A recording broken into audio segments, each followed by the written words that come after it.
dijalanin aja, ini dilalui aja gitu loh. Gitu, dan selalu ada jalan. Jadi kayak mikirnya ini suatu hari bisa jadi cerita gitu. Bahan bakarnya itu ya. Iya. Niatannya adalah suatu hari bisa jadi cerita dan untuk masa depan anak gitu ya. Waktu itu nggak ada pikiran untuk turning back, maksudnya balik Indonesia? Enggak. Sama sekali nggak ada? Enggak. Oh, maju terus ya pokoknya ya. Maju terus. Lebih tinggi lagi meraih sebagai caregiver. Apa yang bikin Mbak Dita nggak capek?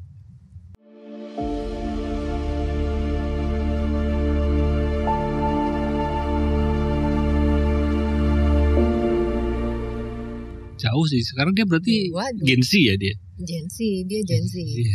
Iya, kalau Gen Alpha kan yang masih SD tuh kayaknya tuh sekarang tuh. Iya. Kalau kita Gen apa Mbak? Generator. Kita kolonial katanya. Iya, bukan milenial tapi kolonial gitu. Iya. Ini ngobrol sama orang New York ini Dam, ya kan? Siapa tahu kita ketularan ke sana. Amin. Iya, ngobrol dulu siapa tahu kan bisa. Kan? Berapa jam sih Mbak sini sana? 24 jam. Tergantung flight. Tergantung flight kan. Itu kebetulan kemarin kita dapat flight yang benar-benar cuma dari New York transit 2 jam kurang, langsung ke sini itu 22 jam total. Oke, transitnya di Hong Kong. Di Hong Kong ya.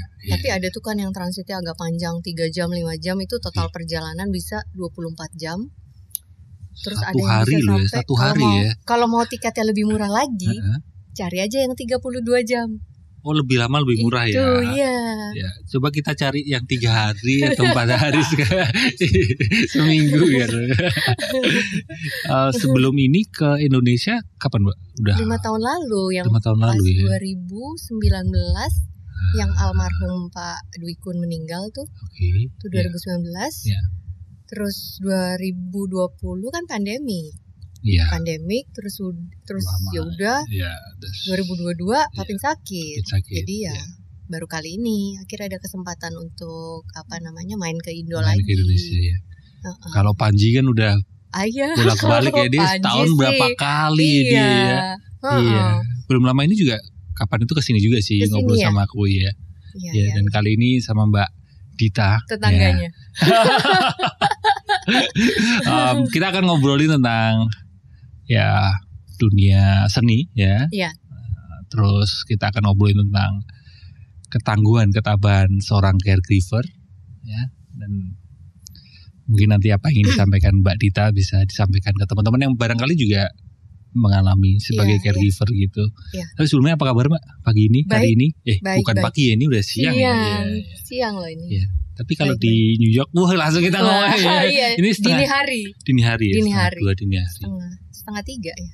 Dini hari. Ya? Oh, selangnya bukan setengah 2 persis ya, tapi setengah 3 ya. Karena dia ada New York, US tuh, US sama Europe ya, yang punya apa Din? Daylight saving time. Daylight saving time. Yang menurut kita itu tuh udah nggak ada gunanya lagi sih. It's so political. Jadi kayaknya mendingan dihilangin aja. Jadi dalam setahun itu ada perubahan jam. Maju apa mundur 1 jam ya? Mundur 1 jam gitu. Oh. Gitu. Itu dari zamannya presiden siapa juga aku lupa. Oh, ada kebijakan gitu. Iya, karena itu kayaknya political gitu loh, berhubungan dengan ekonomi, jadi kayak spending money-nya orang gitu loh. Terutama pas winter, karena kan gelapnya cepet. Jadi jam 4 itu udah pada saat puncaknya itu jam 4 itu udah bisa gelap. Gitu. Jadi kan orang di rumah terus, nggak mau keluar rumah kan, nggak mau pergi belanja kayak gitu-gitulah. Kayak berhubungan sama itu. So, how's life? Apa kabar? Baik, hari ini? Baik ya. Hari ini baik, excited mau ketemu Mas Aji. Gitu. Saya juga ngobrol. Saya juga banyak pertanyaan, pengen belajar juga dari Mbak Dita. Sama-sama, aku juga pengen belajar. Gitu.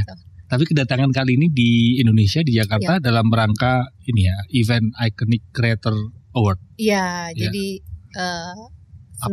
Senayan City bekerja sama Sensi bekerja sama dengan actually GCAF bekerja sama dengan Senayan City. GCAF itu adalah Jakarta Illustration Jakarta Illustration Creative Arts Fair. Nah, okay. Tahun ini adalah tahun kedua mereka mengadakan event GCAF ini, gitu. Nah, tahun lalu kan Papin guest artisnya, itu yang pertama kalinya. Nah, yang tahun ini tuh kan mereka akan adakan itu di September pertengahan sampai Oktober awal kalau nggak salah. Dan lokasinya di Senayan City, bukan di Asta lagi, dan lebih besar. Nah, kemudian pre-eventnya mereka bikin Iconic Awards ini. Pokoknya programnya Sensila, mereka tiap tahun tuh memang memberikan awards buat apresiasi gitu awards gitu buat iconic person. Kreatif. Enggak. Baru tahun ini kreator yang dapat gitu loh. Oh gitu. Iya, selama ini katanya sih mereka punya program kayak pokoknya iconic person gitu lah yang dapat. Bidangnya bisa macam-macam. Oh, enggak cuma sebatas kreatif gitu. Enggak. Jadi yang tahun ini karena kebetulan nama GCAF juga, jadi ya udah akhirnya Papin dapat awards dari GCAF dan Senayan City. Itu berkat proyeknya Papin selama ini konsistensi. Dan 30 tahun berkaryanya dia. 30 tahun ya. Dan sangat konsisten kan dia kan tidak pernah berhenti. Udah termasuk legend ya, legend ya. Karena Sabtu kemarin aku itu nonton konser yang Gigi. Oh iya Gigi itu juga 30 tahun. Oh ya? 30 tahun. Iya. Jadi Papin itu juga seangkatan Gigi ya, kurang lebih lah. Dia di awal-awal karirnya juga kan pernah bikin video klip netral yang awal-awal, terus sampul album kaset, masih kaset. Kaset. Ini netral buat teman-teman yang mungkin generasi sekarang netral itu band ya. Iya, netral. Masih eksis? Masih eksis. Dong. Masih eksis ya. Karena mungkin banyak orang yang generasi sekarang nggak tahu netral ya. Karena kalau kita langsung klik ya, karena yang generasi kaset. Tahu kaset ya. Oke, kalau sekarang proyek apa aja yang sedang Mas Pinot kerjakan? Kalau sekarang proyeknya lebih banyak ke pixel art, pakai komputer lamanya dia Macintosh Plus atau Macintosh 128K itu, karena lebih mudah buat dia buat ngutak-ngatik kayak gitu. Karena kan sekarang dia lumpuh sebelah kanan. Iya, kanan ya. Jadi kanan. Iya. Sementara dia kan dominan handnya kan sebelumnya kan kanan. Sekarang kan yang aktif jadi sebelah kiri. Akhirnya sekarang dia harus menggunakan tangan kirinya kan. Dia belajar menggunakan tangan kirinya. Wow, itu perlu adversity ya, persistensi yang luar biasa dari Mas Pinot ya. Terus sangat. Gimana, ya? Jadi secara manual, gambar manual juga kadang-kadang gitu kan. Dia tetap pengen berlatih menggambar pakai pensil, menggambar di kertas, itu dia masih pengen kayak gitu. Dicat air juga. Tapi yang paling sering adalah mengerjakan pixel art. Jadi di komputer itu kan dia cuman di klik gitu, jadi sebuah image. Tangan kiri gitu ya. Gitu, lebih mudah buat dia. Sebelum ke Mas Pinot, aku pengen dengar cerita dari Mbak Dita lebih ke di Instagram kan Mbak Dita sering membagikan konten sewing menjahit sebagai salah satu bentuk meditasi Mbak Dita gitu. Itu gimana itu? Seperti apa? Mungkin gimana awal mula ceritanya? Apakah dari dulu memang suka menjahit? Awal mulanya dulu cuman kayak maksudnya berkegiatan dengan jarum, kain, itu aku udah terbiasa. Sulam kayak gitu udah terbiasa. Macam-macam ya, kalau jarum dan kain itu bisa macam-macam kan, bukan cuma menjahit. Jadi bisa kristik. Tolong ajarin saya. Karena saya ini kristik. Ini namanya cross stitch, tapi bahasa Belanda tuh kayaknya orang bilangnya kristik kayaknya. Jadi kristik. Kalau di Indonesia, orang Indonesia mungkin pahamnya kristik. Sulam. Beda. Enggak, beda. Beda lagi teman-teman. Saya ini mungkin di sulam nih, tapi ini sulam mesin ya. Ini embroidery. Gitu. Itu beda Mbak sama ini, Mbak. Beda. Ini kan silang-silang. Ini timbul gitu silang-silang, ya, Mbak. Gitu. Oke. Dari dunia jarum dan kain itu memang Mbak Dita ini menekuni akrab ya. Dari kecil. Ya, ini tadi kristik. Ini kristik. Ini sulam. Ini embroidery. Embroidery. Terus apa lagi? Jahit. Terus belum nanti yang dari turunannya benang, apalagi tuh, aduh macam-macam deh istilahnya. Mengenal itu dari mana? Nah, dari rumah, dari mama, gitu. Karena mama dari kita kecil kita tuh terekspos dan terbiasa ngelihat hasil kerajinan tangan mama. Gitu, kayak sarung bantal disulam, tau kan ibu-ibu zaman dulu kan kayak gitu. Sarung bantal disulam, terus baju-baju zaman kita kecil dijahitin kayak gitu. Jadi akrab lah, akrab. Oh, dari awal mulanya situ ya, dari ibu ya. Kemudian adikku Dini, nah ini dia bisa juga terjun. Ini dia justru yang pertama terjun ke dunia. Oh, adiknya dulu Menjahit, pattern making secara serius sampai ngajar. Sampai sekarang? Sekarang lagi nggak ngajar. Tapi masih menggeluti dunia. Iya. Perkainan dan berjaruman ya. Beda dengan persilatan ya. Beda. Perkainan aja. Oh gitu dari Mbak Dini dulu. Dia itu kan terinspirasi lah dari dia gitu. Kemudian 2020 bulan Februari aku iseng sebelumnya tuh 2019 udah punya niatan pengen deh beli mesin jahit gitu. Terus ya udah dibeliin papin mesin jahit. Lama tuh nggak dibuka dari boxnya karena kayak aduh ntar dulu deh, kayak overwhelming gitu ngelihat aduh mesin jahit gitu. Aduh gimana nih gitu kan. Terus akhirnya ya udah deh, karena tahun baru jadi kayak oke, tahun ini gue mau belajar jahit deh gitu. Ya udah aku ngambil kursus di New York Sewing Center. Itu kayak cuman 2 jam kursus jahit, karena aku sebenarnya cuman butuh dipedein aja. Karena kayak, sebelumnya udah ini sebenarnya. Kayak sebelumnya tuh udah sering lihat gini gitu kan. Cuman pengen tahu aja masukin jarumnya di mana sih gitu. Terus projectnya juga yang simple banget, cuman bikin tote bag. Kalau bikin tote bag itu kan bentuknya juga cuman lurus-lurus gitu. Dan jahitnya juga cuman nanti lurus-lurus. Ya udah aku ambil itu kayak 2 jam gitu. Pengenalan mesin sama cara menjahit secara dasar. Terus 2 minggu kemudian boom COVID kan. Februari 2020 kan. Gitu. Ya udah. Itulah di situ aku yang tiap hari jahit selama COVID. Iya. Awal mulanya mau jadi ini momen meditatif adalah di situ ya. Iya, jadi kayak jadi aku tuh benar-benar belajarnya sebenarnya lebih banyak dari trial and error. Jadi kayak nyoba project ini, coba aja kita pola ini, kita coba gitu. Terus quilting, waktu itu lebih banyak quilting. Apa itu? Apalagi tuh Mbak, quilting itu? Quilting, beda lagi sama ini. Beda. Ini quilting ya. Quilting itu emang kurang populer kayaknya ya di Indonesia, tapi aku tahu sih ada beberapa orang yang menggeluti itu.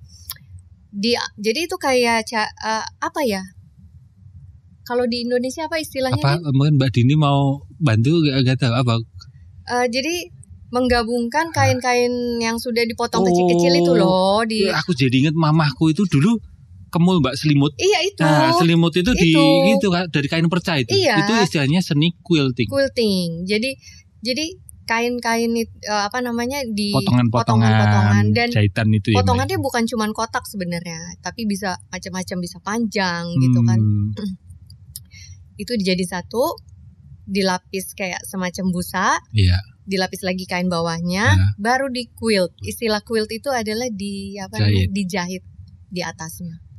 Gitu. Makanya kalau quilting itu suka kayak nimbul-nimbul gitu kan, karena ada lapisan busanya bawahnya. Kayak taplaknya subuh kemarin ya.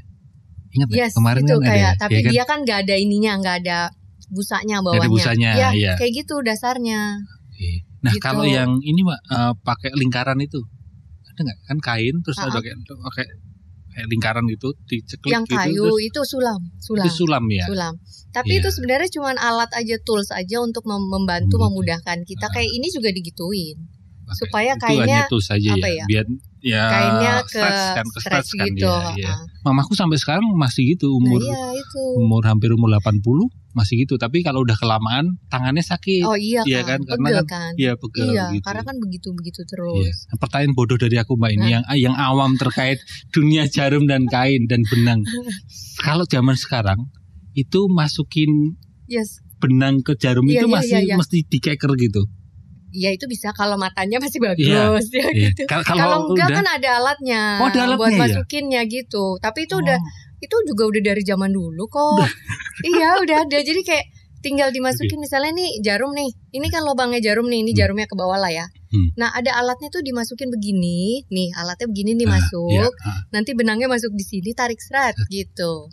Oh gitu ada alatnya. Jadi, aku pikir dari dulu itu sampai sekarang bahkan aku pikir itu harus manual gitu, enggak ya, analog gitu, ternyata udah ada alatnya ya. Kalau matanya masih ini sih bisa gampang. Ya. Karena biasanya kan umur 40 ke atas ya.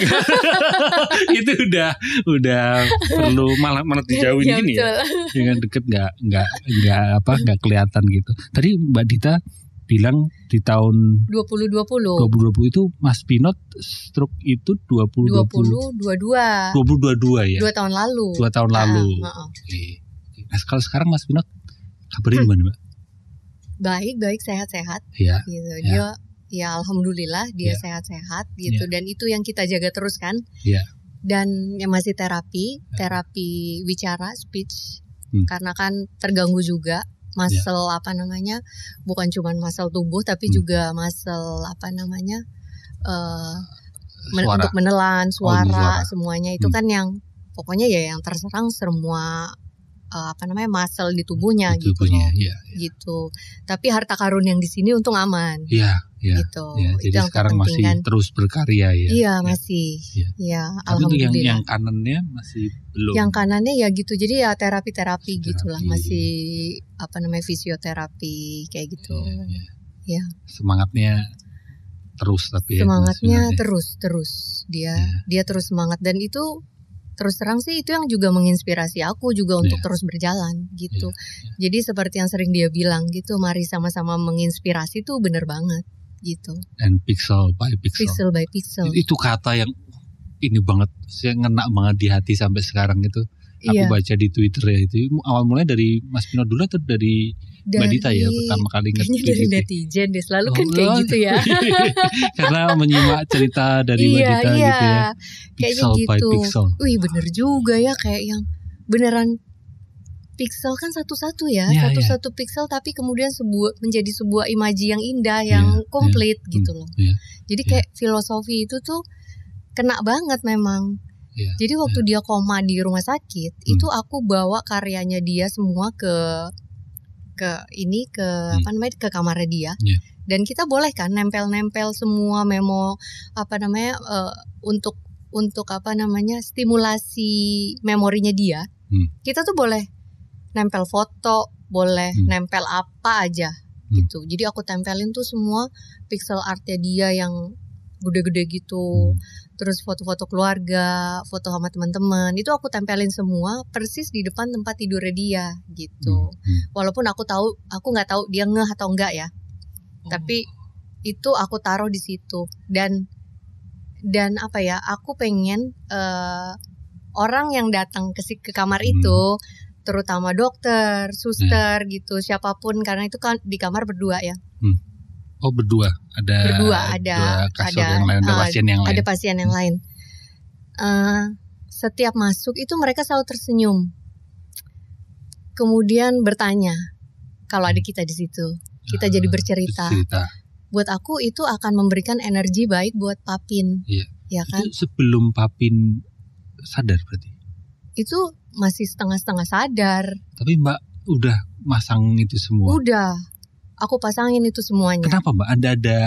Ada dorongan apa kok? Karena banyak orang yang nggak terus jadi pasif gitu ya. Sebagai caregiver itu jadi pasif itu. Tapi kenapa Mbak Dita sampai udahlah pasang aja menstimulasi suasana itu gitu ya? Iya, waktu dia koma itu kan aku stimulasi dia semua indera ya. Kayak karena kan kita boleh di situ, boleh nemenin berjam-jam di situ.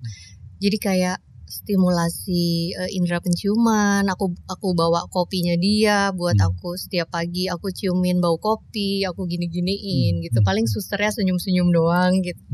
Terus minyak kayu putih, terus sensasi di kulit, pijatan itu jadi kan. Jadi 5 senses lah ya. Iya, jadi semuanya.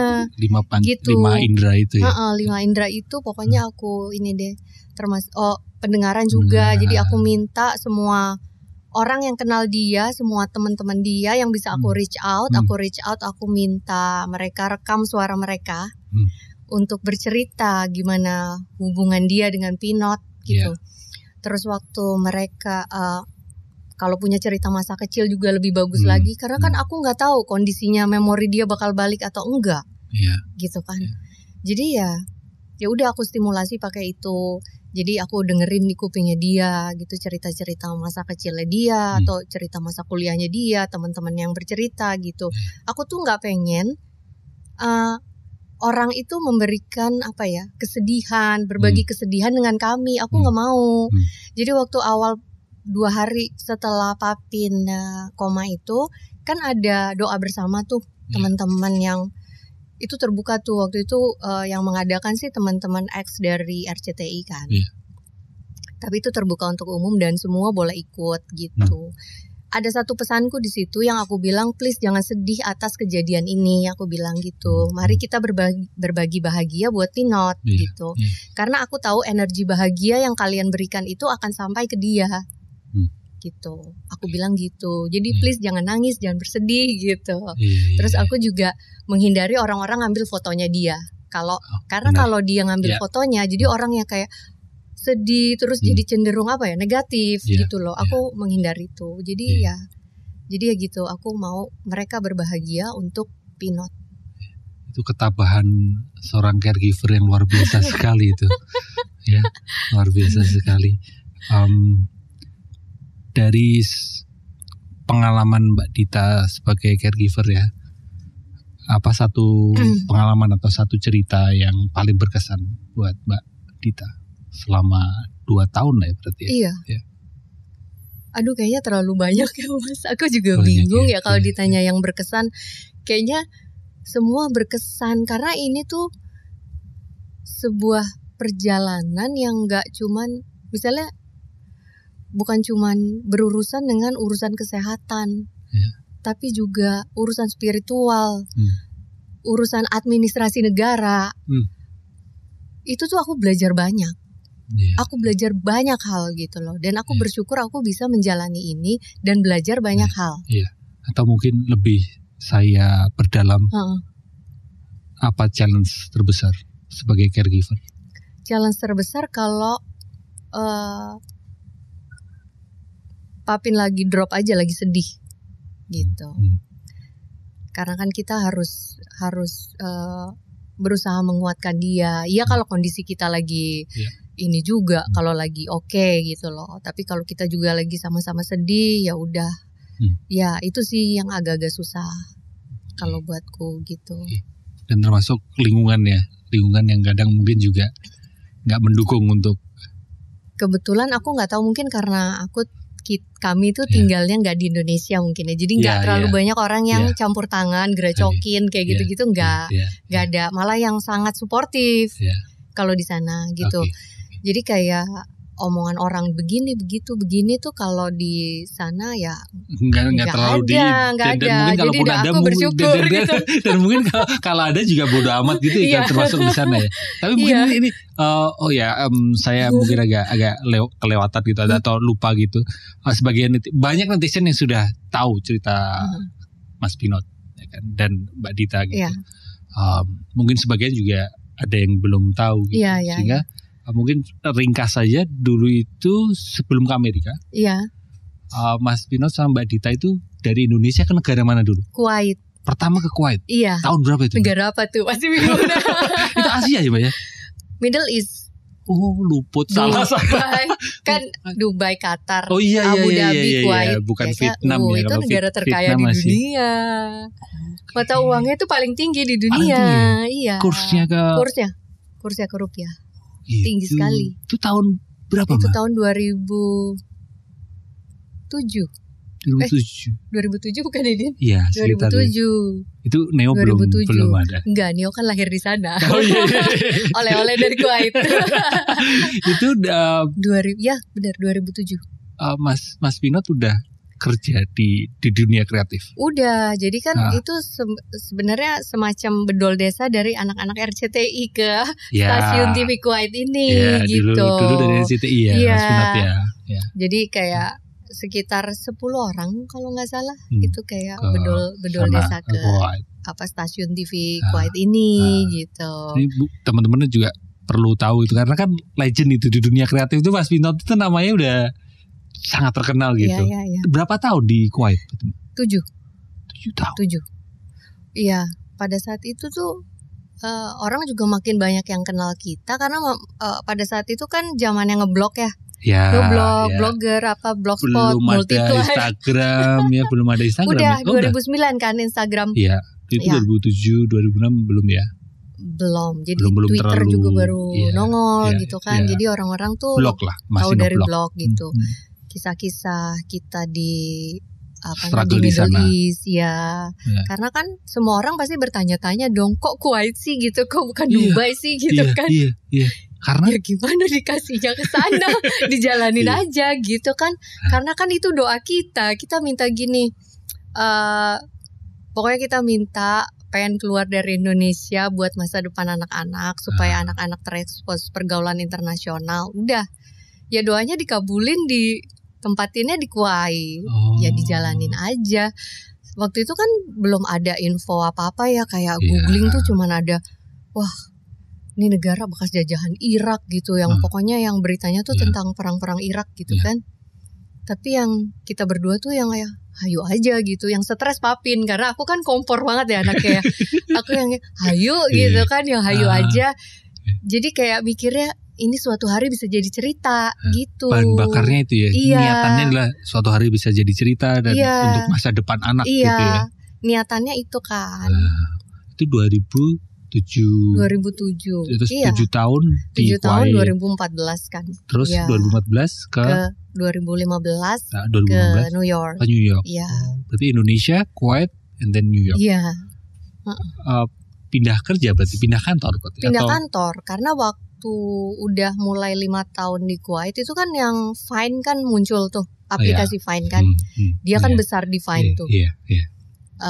Dapat banyak penghargaan itu juga Mas Pinot Mas Pinot di Vine itu main Vine itu ya, jadi dan itu dia mulai terekspos sama internasional gitu. Mulailah dilirik kan orang-orang sama brand-brand internasional gede kan.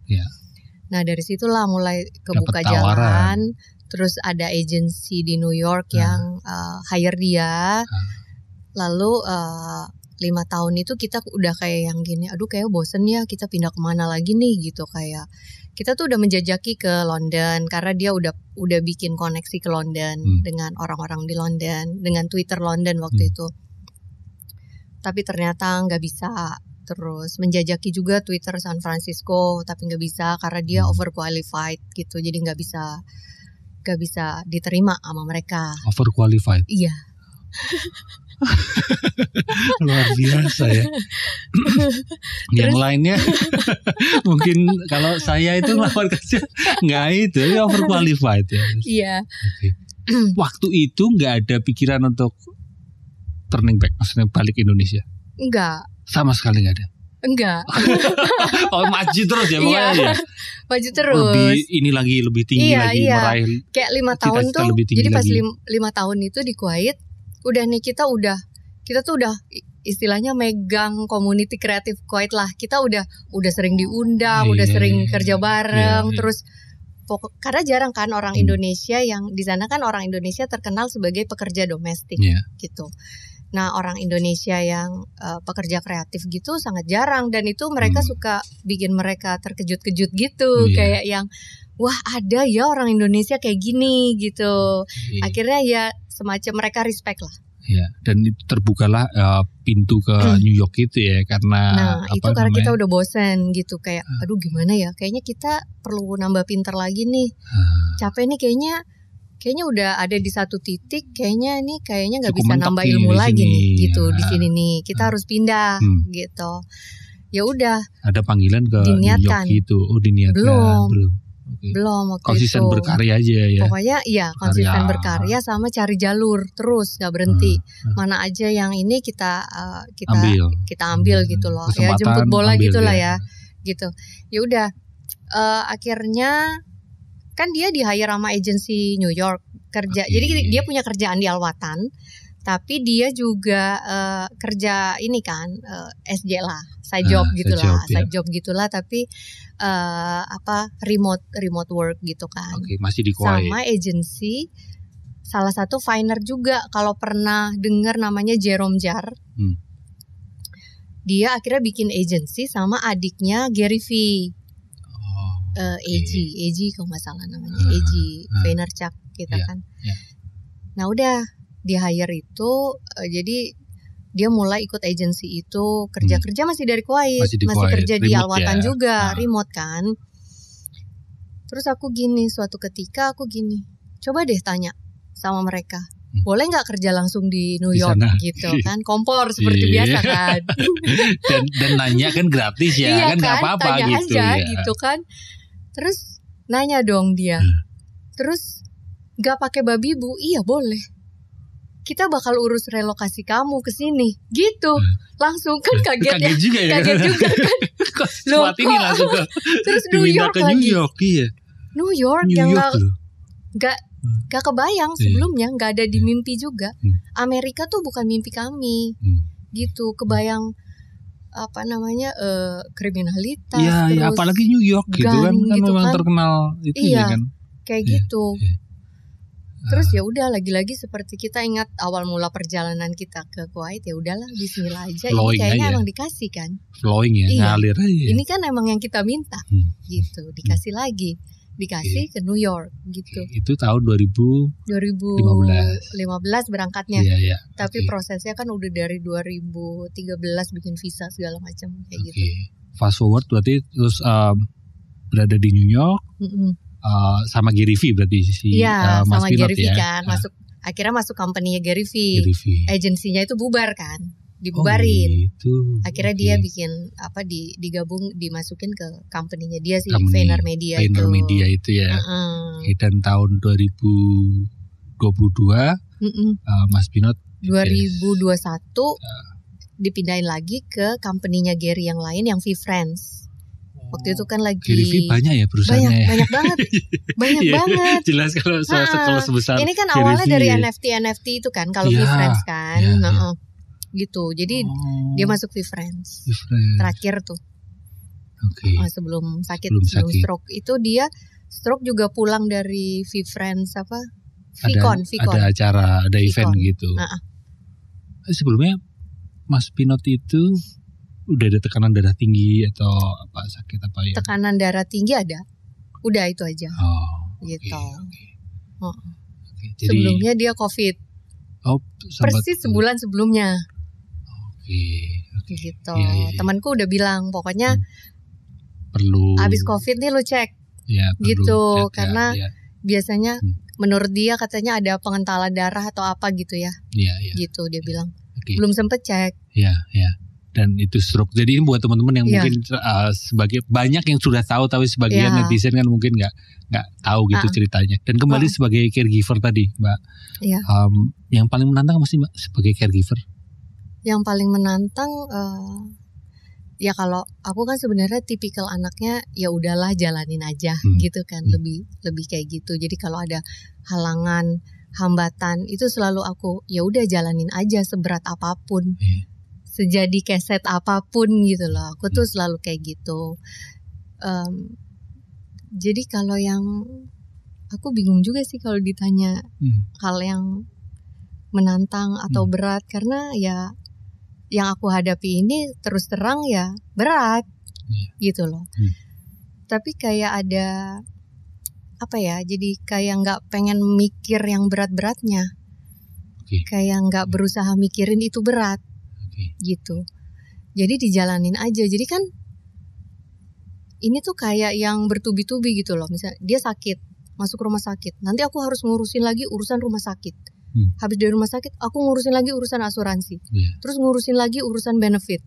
Urusan social security.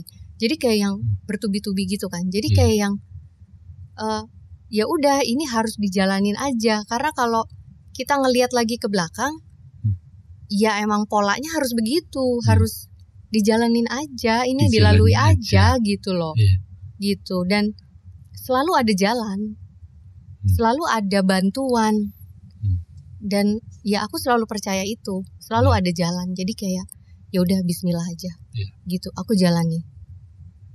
Karena kan tentu ada teman-teman yang juga sebagai caregiver, entah itu mungkin orang tuanya, entah itu pasangannya, atau mungkin anaknya gitu. Dan di sini kita belajar bersama dari Mbak Dita bahwa sebagai caregiver kita perlu punya pola batin, yaitu ya jalanin aja, karena akan selalu ada jalan. Jalanin aja karena akan selalu ada jalan. Bagus banget. Oke. Tanpa bermaksud membandingkan ini, kita kepengen belajar dari di sana gitu, di Amerika. Apa perbandingan terbesar tentang healthcare di sana dan Indonesia? Kita di sana kan punya jaminan sosial ya. Kita punya istilahnya social security. Aku nggak tahu kalau di sini padanannya apa ya. Aku pernah nanya juga sih di Twitter tuh. Padanannya apakah BPJS, tapi bukan juga. Beda.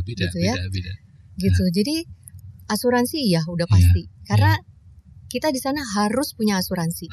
Kalau harus. Setiap orang atau maksudnya anak-anak semua orang harus. Kalau di sini kan enggak. Iya. Kalau di sana kita harus punya asuransi kesehatan. Gitu. Jadi ya itu terjamin juga dari situ, gitu. Dan terus, ketika Mas Pinot sekarang ini sudah tidak bisa berkarya gitu, seperti apa? Lebih ke finansial ya, dari negara sana. Jadi karena kita punya jaminan sosial, jadi dibantu sama negara, gitu. Kita tuh sekarang tuh ibaratnya apa ya, low income lah, gitu kan. Karena memang sudah tidak ada penghasilan sama sekali kan dari dia kan. Gitu. Karena udah nggak ngantor lagi kan? Nggak ngantor lagi. Tapi kita punya hak, karena kita dulu pada saat bekerja itu kan ada potongan pajak untuk jaminan sosial, kayak gitu. Terus ada potongan apa lagi lah dari asuransi kayaknya gitu. Nah pada saat sudah tidak bekerja, itu bisa kita klaim, bisa kita gunakan benefitnya, gitu benefitnya loh. Iya, seperti yang dia kan berarti kan sekarang dianggap sebagai person with disability, ya kan? Yang mana kita berhak, dia berhak dan keluarganya berhak untuk dapat disability benefit dari negara, dan ya itu bekerja samalah dengan asuransi yang kita punya juga, gitu. Tapi itu ya sistemnya udah cukup matang lah gitu ya. Jadi ngurusnya ya begitu deh. Ya jalanin aja gitu kan. Tetap perlu effort ya. Tapi ada benefit ya. Benefit dari Mas Pinot, dari Mbak Ditanya juga ada. Jadi Papin dapat benefit gitu kan. Pada saat mereka tahu, oh ada istrinya sama anaknya nih di bawah umur gitu kan. Di bawah umur itu artinya di bawah 18 tahun kan. Wah kamu eligible nih ternyata untuk benefit untuk pasangan dan benefit untuk anak gitu. Jadi benefit kayak Papin tuh dia dapat disability benefit. Nah yang sedang kita urus sekarang dan tinggal menunggu hasilnya itu benefit buat aku dan benefit buat anak-anak. Gitu. Itu salah satu yang beda ya. Beda. Dan yang membuat kita untuk memutuskan stay aja deh.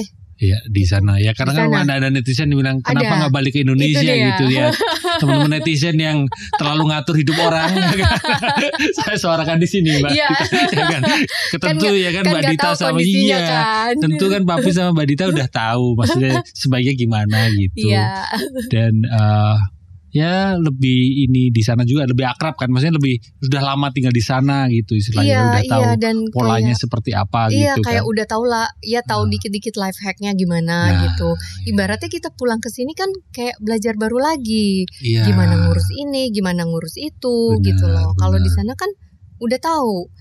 Kira-kira oh ini sistemnya begini nih, kalau dari sini kita mesti ke sini gitu. Itu udah tahu gitu loh. Paling enggak bisa tinggal diikutin aja, nggak usah ngira-ngira lagi gitu. Iya. Jadi buat orang-orang yang apa istilahnya punya bisa menentukan kebijakan, bisa dicontoh itu kebijakan di sana di mana bisa memberikan benefit kepada warganya gitu ya. Bahkan di Jepang juga seperti itu sih, Mbak. Belum pernah dengar sih aku kalau di Jepang ya. Beberapa teman itu juga bahkan pemerintah sana juga memberikan jaminan gitu. Ada benefit itu tadi istilahnya ya. Kalau kembali ke caregiver, Mbak, sebagai caregiver, sebelum jadi caregiver, Mbak Dita punya persepsi kehidupan seperti apa? Tapi setelah jadi caregiver sekarang ini gitu, ada perubahan persepsi tentang hidup ini? Ini mungkin lebih masuk ke sisi spiritualnya gitu. Iya. Jadi emang entah kenapa dari awal itu aku selalu merasa bahwa ini adalah perjalanan spiritual sebenarnya, gitu. Belajar banyak hal kan, belajar mengenal diri kita sendiri lagi, perjalanan inward, bukan perjalanan outward lagi, ke dalam, ngelihat kita gimana ikhlas, belajar berserah diri itu kan. Terus pokoknya jadi malah belajar mengenal diri kita sesungguhnya. Gitu. Aneh ya, Mbak. Maksudnya satu kejadian yang seperti itu justru malah membuka ruang kita, membuka pintu kita untuk mengenali diri kita sendiri gitu, memahami diri kita sendiri gitu. Contohnya gimana? Abstrak sekali ya sebenarnya. Kayak emang ngomongin spiritualisme itu memang abstrak sekali ya. Jadi kayak melihat sesuatu tuh jadi dirasain gitu loh. Jadi kayak melihat problem gitu dirasain bukan cuman asal dijalanin. Ngerasain gak sih manusia zaman sekarang tuh kayak hidup ya udah dijalanin aja tapi nggak pakai rasa. Iya kan? Kayak jalan ya udah kita jalan aja, jalan terus ngikut ini, berikutnya ke sini tapi tanpa rasa. Iya. Gitu. Makanya ada pernyataan, nggak tahu setuju atau enggak, Mbak Dita. Ada pernyataan manusia modern semakin canggih segala sesuatunya, tapi kehilangan jiwanya gitu. Iya. Kan? Kehilangan rasanya itu kan. Kehilangan rasanya gitu. Dan aku merasa ini seperti kayak apa ya? Suruhan untuk slow down juga. Slow down menjalani hidup, menikmati hidup.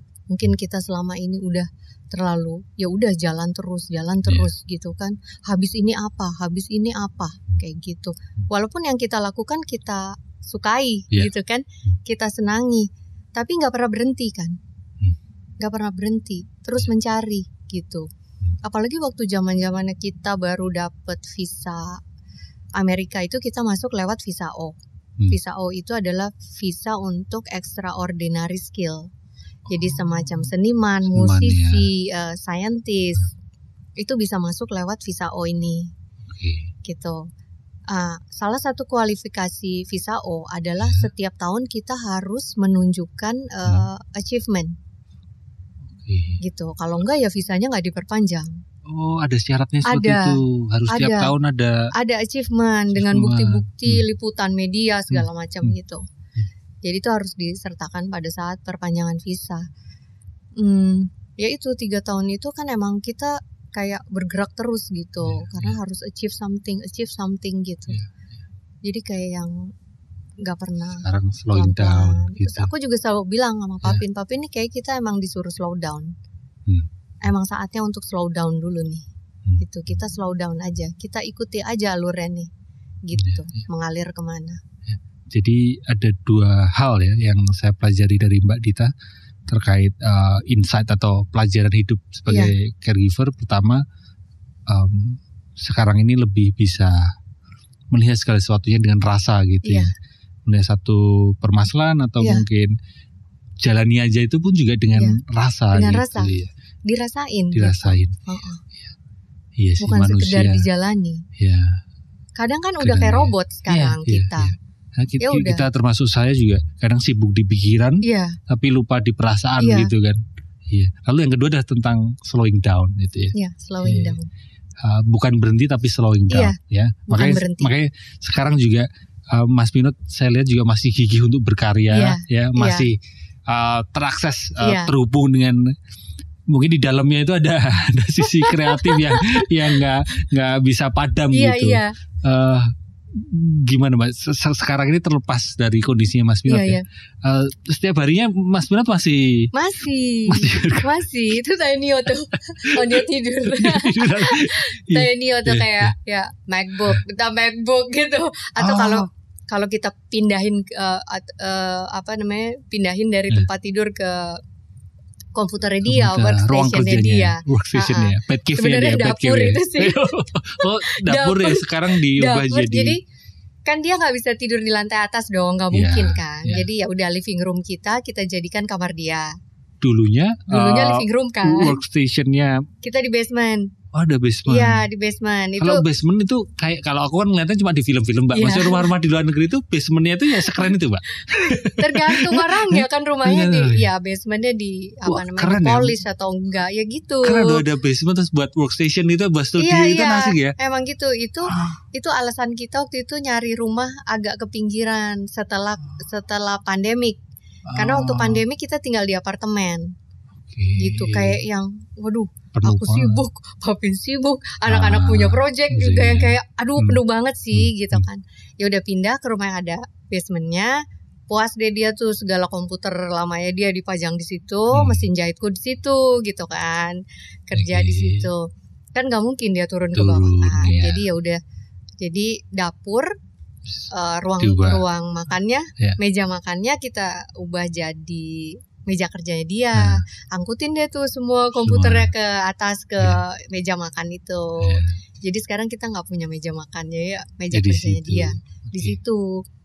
Jadi ya gitu, tetap setiap saat minta itu, kadang tuh minta MacBook. Iya, MacBook. Itu tandanya, kalau MacBook harus karena dia bilang MacBook itu buat aku kayak iPhone buat kalian gitu. Dia bilang gitu. Terus itu tandanya dia mau ngerjain sesuatu kalau udah minta. Biasanya ngelanjutin kerjaan dari yang di komputer lamanya itu kan terus di digitize, diproses secara modern di komputer barunya. Dan itu ya dia nggak lupa sama sekali loh cara-caranya, bener-bener kayak gak udah pernah jeblok gitu kan ya, ibaratnya kan ya otaknya. Ini Mbak Dita lo yang ngomong. Iya bener. kita tuh selalu bilang kayak gitu kayak. Tapi emang Mas Bina tuh Mas Rimulat sih ya. Jadi kayak udah pernah kayak gitu juga. Masih ingat? Nggak ada yang lupa sama sekali gitu. Paling ya aku ingetin aja. Udah pernah jeblok lo, awas lo gitu. Paling gitu aja. Pas Pinotnya kalau digituin gimana? Ketawa gitu. Iya, ketawa aja gitu. Selain MacBook itu tadi masih terhubung dengan kreatif ininya dia, kreatif worknya dia, dengan memindahkan komputer-komputer di basement ke dapur. Ke dapur. Proses pemindahannya gimana? Ini kelihatannya berdua ini punya cerita. Aduh, ya gitu deh. Iya Papin, mau apa lagi? Itu kayak ngomongnya juga kan belum jelas ya. Waktu awal-awal itu dia mintanya udah ngomong belum ya Din? Belum ya? Masih kayak ejaan pakai ngeja abjad gitu. Oh, enggak komputer semuanya langsung ditaruh ke dapur dong, semua kan enggak? Beda-beda. Karena macam-macam dia punya kan. Belum lagi kabelnya macam-macam kan. Enggak cuma satu komputernya. Enggak. Jadi begitu dia keluar dari rumah sakit, dia minta ada komputernya dia yang diangkut ke atas lah berikut. Langsung. Nanti kan juga mouse-nya beda-beda. Mouse-nya juga lain-lain gitu. Tiap komputer mouse-nya beda-beda. Beda-beda dan dia itu ingat semua disimpannya di mana. Dia ingat di workstation-nya dia. Di ini basement, mana? Di sini gitu. Jadi kan kita gampang ya ngambilnya. Gitu. Tinggal ambil komputer yang ini, kabelnya yang ini, mouse-nya yang ini, keyboardnya yang ini, gitu-gitu loh. Gitu. Oh, itu istri saya juga main cep Mbak. Soalnya saya juga ingat Gundam saya di rumah itu, ingat ya Gundam di sana. Tapi kalau saya ditanyain ulang tahun pernikahan gitu agak mikir dulu. Jadi ya gitu, dengan komunikasi seadanya. Kayak gitu, masih ngeja kan. Masih ngeja alfabet. Ya, dan sederhana sekali komunikasinya. Masih ingat tapi gitu ya bawa yang ini. Yang ini. Salah. Ya udah potong lagi. Gitu deh, jadi kerjanya turun naik basement ke atas. Oh salah gitu. Benerin bukan yang ini gitu. Sebagai caregiver, apa yang bikin Mbak Dita nggak capek? Semangatnya dia. Iya. Dia aja yang ngalamin itu. Semangat, masa aku enggak gitu. Dan kayak dia kan punya keinginan sesuatu yang ya mungkin membahagiakan dia, yang bisa membantu dia untuk recover. Ya itu aku support di situ aja. Support dia dengan cara itu. Mbak Dita punya saran nggak buat teman-teman yang caregiver juga gitu? Iya. Apa kira-kira yang ingin disampaikan Mbak Dita ke mereka? Jangan lupain diri sendiri. Itu penting banget. Gitu. Kalau aku sendiri kayak udah mau meleduk gitu kan, udah nggak tahu lagi mau ngapain, udah breakdown. Itu aku mencari waktu untuk diriku sendiri. Apapun itu. Salah satunya mau jahit itu tadi. Ke backyard motongin daun gitu, atau jalan kaki ke taman pegangin pohon gitu kan. Aku suka kayak gitu, aku pegangin pohon gitu. Ya itulah, karena aku percaya karena energi kita kan bersama dengan makhluk yang lain kan. Benar. Jalan kaki ke taman, terus gitu melakukan, kebetulan hobiku menjahit. Jadi kayak sebuah terapi, karena kan kalau menjahit itu kan terapeutik karena dia kan polanya kan repeat ya. Iya. Tek itu kan, itu membuatku tenang. Iya. Menenangkan sekali itu. Kemudian melihat warna kain yang berwarna-warni, kemudian melihat hasilnya, itu kan senang banget ngelihat kayak gitu. Jadi gitu, mungkin tiap orang caranya berbeda ya. Kemarin juga ngobrol sama salah satu caregiver, kalau dia menulis kan. Menulis ya. Dia senang menulis. Apapun caranya yang membuat kita bahagia. Jangan lupa ingat bahagia. Jangan lupa bahagia ya. Aku selalu bilang gitu, jangan lupa bahagia ya. Dan jangan lupa untuk ingat diri sendiri ya. Ingat diri sendiri. Kita punya hak untuk creating space dulu gitu, masih istirahat dulu sejenak, baru nanti kembali lagi. Betul. Ya. Betul. Ini kalau seandainya teman-teman, kalau tadi kan Mbak Dita bilang ini, aku semangat karena Mas Pinotnya juga semangat. Gitu. Tapi mungkin di luar sana ada teman-teman yang menghadapi situasi nggak sama. Orang yang sakit ini juga nggak semangat Mbak gitu. Lalu gimana nih sebagai caregiver? Sebagai gimana Mbak? Mungkin ada selain itu apa Mbak? Selain yang bikin kamu semangat, selain Mas Pinot semangat adalah apa? Ya cinta ya tentunya ya. Cinta. Kayak ya unconditional love aja gitu loh. Anak-anak? Dan anak-anak juga. Energi dari anak-anak, betapa mereka mencintai Pinot, bapaknya, Papin ya. Begitu mereka tuh nggak pernah segan turun tangan untuk membantu. Terus nggak pernah nggak pernah menolak untuk misalnya bergantian untuk bantuin Papin atau jagain Papin gitu. Jadi ya support system juga ya. Support system itu penting banget. Kalau misalnya kondisi pasiennya tidak bersemangat kayak gitu ya. Ya memang harus ada support system, itu mau nggak mau harus sih kalau menurut aku sih ya. Oke. Jadi ini buat teman-teman ya yang mungkin mengalami situasi yang sama gitu. Barangkali juga yang nonton juga yang sakit gitu. Obrolan kita ini kan.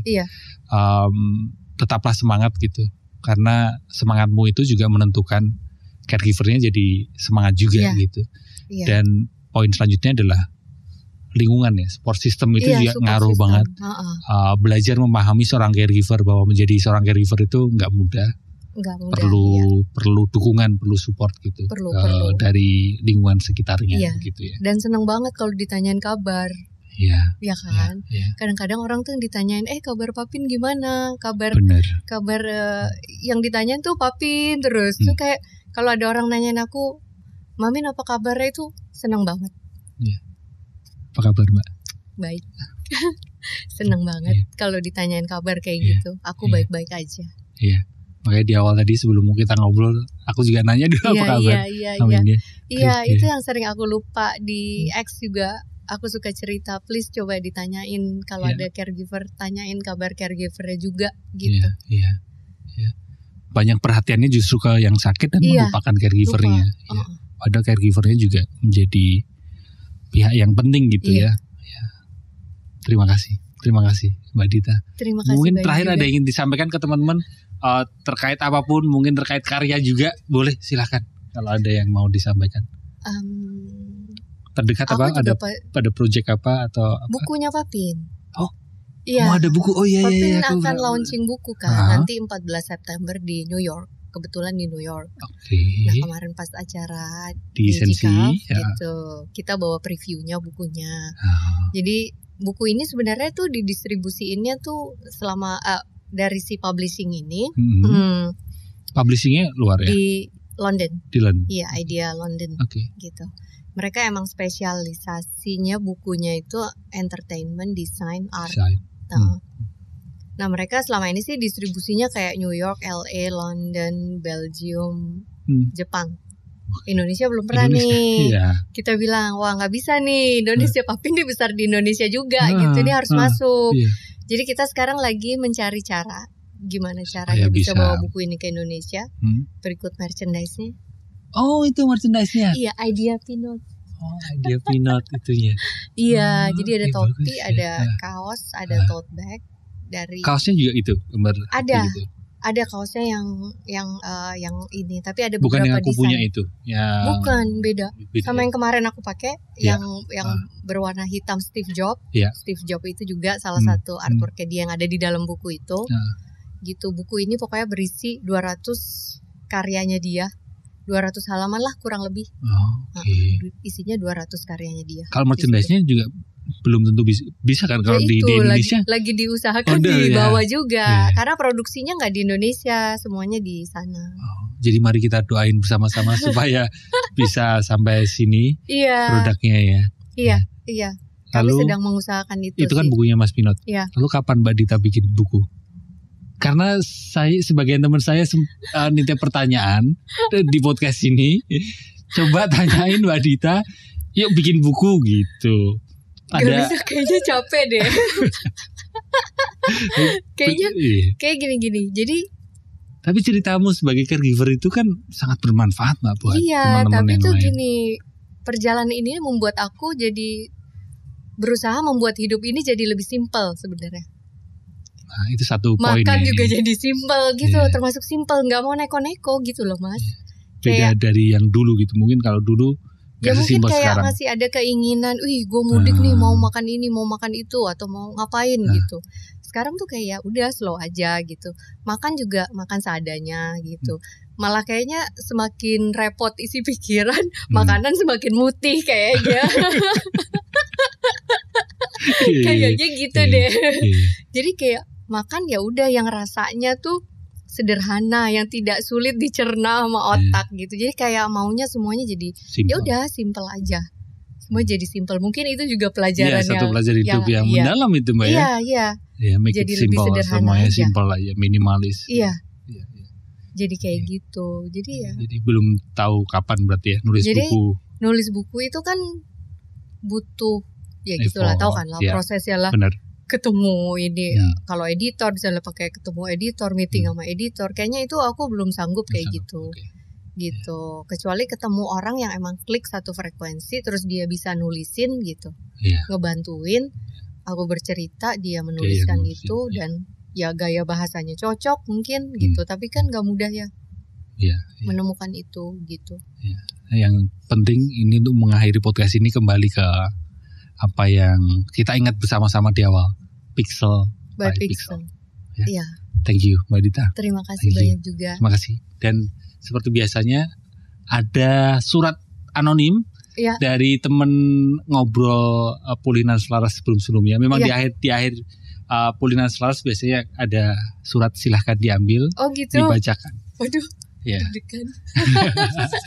Iya. Semua temen ngobrol di Pulinan Selaras dapat suratnya. Tidak ada yang sempurna, tapi kita selalu bisa berusaha memberikan ruang yang terbaik. Betul. Terima kasih. Terima kasih. Ya. Terima kasih juga buat teman-teman udah nonton dari awal sampai akhir. Semoga obrolan kami bisa membantumu menyatakan mental dan memulihkan batin. Semoga kita semua bisa menerima kenyataan seapa adanya ya. Selamat hidup sadar. Terima kasih.